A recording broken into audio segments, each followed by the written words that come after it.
Bonjour à toutes et à tous et bienvenue pour un nouveau numéro de Metal Missile and Plastic Gun. Deuxième partie d'une mini-série d'émissions consacrée à XOR. Aujourd'hui, nous allons voir le jouet de Syberian, plus connu en France sous le nom de Roller Sky.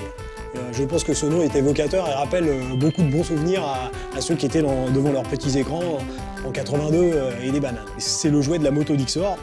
Alors le boitage est similaire bien sûr au boitage général de toute cette série, séparation blanc et noir avec les carrés, une boîte fenêtre qui permet d'admirer le jouet et l'article alors qu'on ne l'a pas encore acheté, donc c'est d'autant mieux. Au dos, la même présentation que de la collection complète, comme ça quand vous en avez un, vous avez envie de tous les avoir, hein. Pour moi c'est comme ça que ça marche.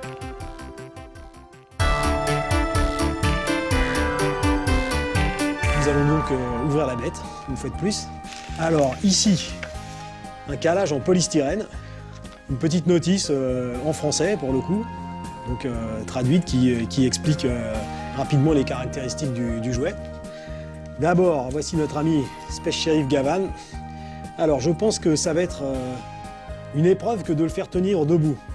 Parce que tous ceux qui, comme moi, ont eu ce qu'on appelle des bendies, qui sont des petits personnages en caoutchouc, dont les articulations en fait sont des fils de fer qui se trouvent à l'intérieur de leurs membres, savent que le temps passant, les fils de fer des membres cassent, puisqu'à force de les manipuler, ils finissent par se rompre. Et puis, le temps passant aussi, comme vous pouvez le constater, la peinture s'en va quelque peu. Mais bon, c'est sympathique, c'est à l'échelle du Roller Sky, donc c'est bien sûr indispensable à l'ensemble. Donc je le pose ici et je sors Roller Sky lui-même. Voilà.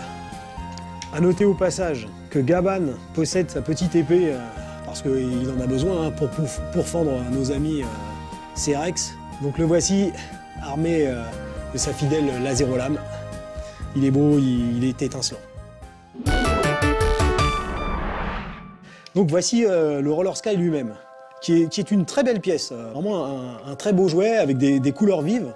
Des contrastes de couleurs, une recherche pour ressembler vraiment le plus possible au Roller Sky de la série bien sûr, et puis il offre quand même des possibilités vraiment très intéressantes. À cette époque-là, et j'en suis le premier à être au pinacle de la joie, les jouets qui lançaient des missiles étaient fort courants. Ici, Roller Sky nous gratifie d'un lancement de missiles possible.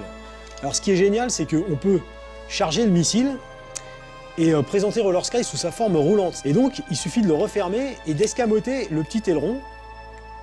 Et voici le Roller Sky version terrestre. Au prix d'une petite manipulation, on peut mettre XOR aux commandes. Voici Roller Sky qui roule comme il se doit. Il possède aussi une roue directionnelle que l'on voit ici.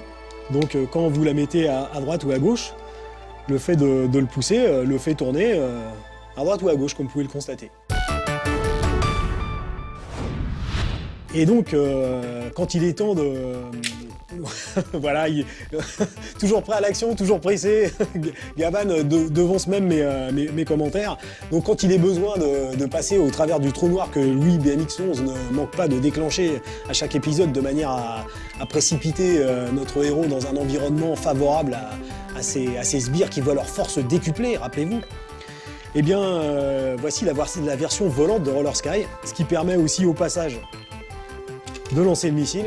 Voilà l'objet. Vraiment superbe, du métal, comme à l'époque du plastique chromé. C'est beau,